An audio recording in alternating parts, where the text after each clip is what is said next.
देखे आगो लाग्यो भने कसरी हावा लाग्छ देखे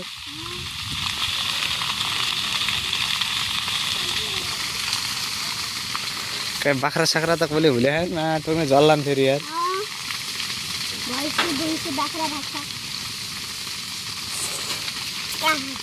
यता छेउछेउमा त आउँदै आएन यार भिपिचा मात्र जान्छ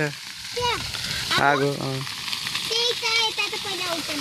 यता यता जलेको भए हुन्थ्यो नि सीधा त्यहाँबाट जान्छ गोले यहाँबाट जल्दी जल्दी आउँछ फेरि तल तल घाँसको आगो लाग्छ आयो आयो आयो आयो आयो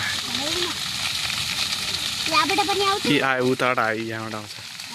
देख्नुभयो मैले भने यहाँबाट पनि आउन सक्छ यहाँबाट पनि दुईटा तरिका छ ऊ त्यहाँबाट पनि आइज